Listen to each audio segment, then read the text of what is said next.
اعوذ باللہ من الشیطان الرجیم بسم اللہ الرحمن الرحیم۔ Islamic world on line channel کی طرف سے تمام ویورز کو السلام علیکم ورحمۃ اللہ وبرکاتہ۔ ویورز، آج کی ویڈیو میں ایک نیک بزرگ کا آپ کو واقعہ سنائیں گے۔ ہارون رشید کے زمانے میں بہلول رحمۃ اللہ علیہ نامی ایک بزرگ گزرے ہیں۔ وہ مجذوب اور صاحب حال تھے۔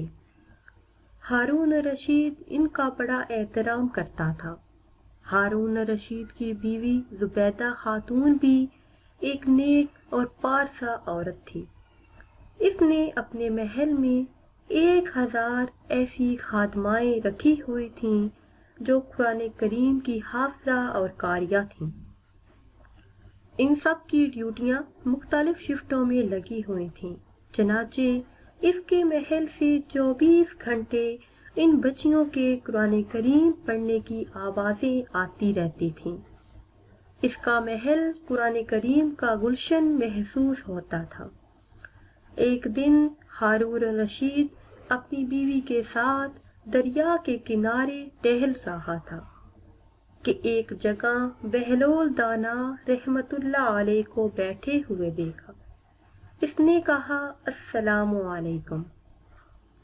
بہلول دانا رحمت اللہ علیہ نے جواب میں کہا، وعلیکم السلام۔ ہارون رشید نے کہا، بہلول کیا کر رہے ہو؟ انہوں نے جواب دیا کہ میں ریت کے گھر بنا رہا ہوں۔ پوچھا، کس کے لیے بنا رہے ہو؟ بہلول نے جواب دیا کہ جو آدمی اس کو خریدے گا میں اس کے لیے دعا کروں گا کہ اللہ رب العزت اس کو جنت میں گھر عطا فرمائے۔ بادشاہ نے پوچھا کہ بہلول اس گھر کی قیمت کیا ہے؟ تو انہوں نے کہا کہ 1 دینار۔ ہارون رشید نے سمجھا کہ یہ ایک دیوانے کی آواز ہے، اس لیے وہ آگے چلا گیا۔ اس کے پیچھے زبیدہ خاتون بھی آئیں۔ اس نے بہلول رحمت اللہ علیہ کو سلام کیا، پھر پوچھا، بہلول کیا کر رہے ہو؟ تو انہوں نے کہا کہ میں ریت کے گھر بنا رہا ہوں۔ اس نے پوچھا، کس کے لیے گھر بنا رہے ہو؟ تو بہلول نے جواب دیا، جو آدمی اس گھر کو خریدے گا میں اس کے لیے جنت کی دعا کروں گا، اللہ اس کے بدلے اس شخص کو جنت میں گھر عطا فرما دے۔ اس نے پوچھا، بہلول اس گھر کی قیمت کیا ہے؟ بہلول نے کہا کہ 1 دینار۔ زبیدہ خاتون نے 1 دینار اسے نکال کر دیا اور کہا کہ میرے لیے دعا کر دینا۔ وہ اپنے لیے دعا کروا کر چلی گئی۔ رات کو جب ہارون رشید سویا تو اس کے خواب میں جنت کے مناظر دیکھے، آبشاریں دیکھیں، پھل پھول دیکھے، اونچے اونچے خوبصورت محل دیکھے۔ ایک سرخ یاقوت کے بنے ہوئے محل پر اس نے زبیدہ کا نام دیکھا۔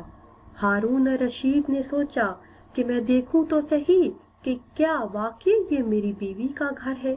وہ محل میں داخل ہونے کے لیے جیسے ہی دروازے پر پہنچا تو ایک دربار نے اسے روک دیا۔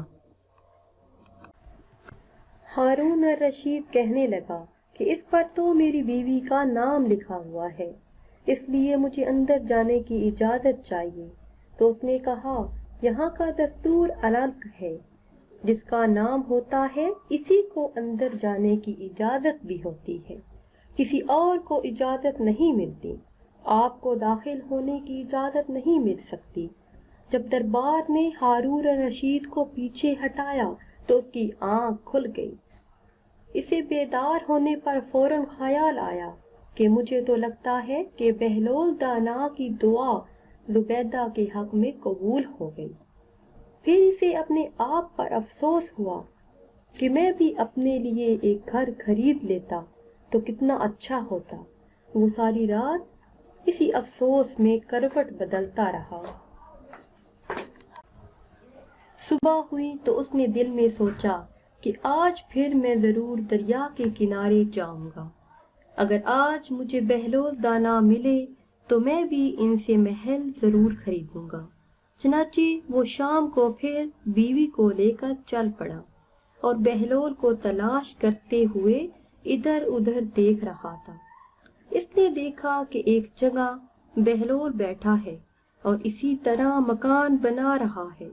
اس نے کہا السلام علیکم، تو بہلول نے جواب دیا وعلیکم السلام۔ ہارون الرشید نے پوچھا کہ کیا کر رہے ہو؟ تو بہلول دانا نے کہا کہ میں گھر بنا رہا ہوں۔ اس نے پوچھا کہ کس کے لیے؟ بہلول نے کہا جو آدمی یہ گھر خریدے گا میں اس کے لیے دعا کروں گا کہ اللہ رب العزت اسے جنت میں گھر عطا کر دے۔ تو ہارون الرشید نے پوچھا بہلول اس گھر کی قیمت کیا ہے؟ تو بہلول نے کہا اس کی قیمت پوری دنیا کی بادشاہی ہے۔ ہارون الرشید نے کہا اتنی قیمت تو میں نہیں دے سکتا، کل تو 1 دینار کے بدلے دے رہے تھے اور آج پوری دنیا کی بادشاہی مانگتے ہو۔ بہلول نے کہا بادشاہ سلامت، کل بن دیکھے معاملہ تھا اور آج دیکھا ہوا معاملہ ہے۔ کل بن دیکھے سودا تھا اس لیے سستا مل رہا تھا اور آج دیکھ کے آئے ہو اس لیے اب اس کی قیمت بھی زیادہ دینی پڑے گی۔ ہماری مثال بھی ایسی ہی ہے کہ آج ہم نے اللہ تعالیٰ اور اس کے رسول صلی اللہ علیہ وسلم کو بن دیکھے مانا تھا، اس لیے جنت بڑی سستی ہے، لیکن جب موت کے وقت آخرت کی نشانیاں دیکھ لیں گے تو اس کے بعد پھر اس کی قیمت ادا نہیں کر سکیں گے۔